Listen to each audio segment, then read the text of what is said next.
Katika mabadiliko makubwa ya kisiasa nchini Madagascar, jeshi limetangaza kuchukua mamlaka kufuatia hatua ya bunge la kitaifa kumvua madaraka Rais Andry Rajoelina. Kitengo cha kijeshi cha Kamsat kimethibitisha hatua hiyo kupitia taarifa iliyonukuliwa na shirika la habari la Reuters. Kwa mujibu wa taarifa hiyo, Kamsat imesema kuwa inalazimika kuchukua jukumu la kuiongoza nchi ili kulinda usalama wa taifa na kuhakikisha mpito wa amani. Shirika la habari la AFP pia limeripoti kuwa afisa wa ngazi ya juu wa jeshi aliyefahamika kama Kanali ametangaza kuwa jeshi sasa linashikilia uongozi wa nchi. Tukio hili linakuja baada ya bunge la kitaifa kupiga kura ya kutokuwa na imani na rais, kura ambayo ilishuhudia hata wanachama wa chama chake wakishiriki na kuunga mkono hatua hiyo.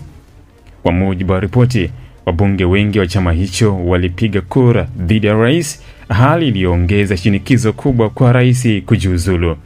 Hali ya kisiasa nchini humo imeendelea kuwa tete, huku wananchi na jumuiya ya kimataifa wakifuatilia kwa karibu maendeleo haya. Hajafahamika mara moja iwapo jeshi litaunda serikali ya mpito au kama uchaguzi mpya utatangazwa.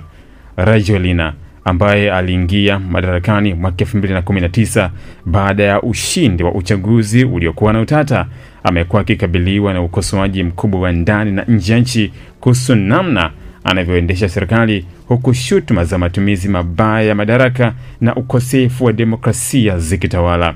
Jeshi limeahidi kutoa taarifa zaidi kuhusu mustakabali wa uongozi wa taifa hilo katika siku zijazo, huku raia wakihimizwa kudumisha utulivu wakati wa kipindi hiki cha mpito.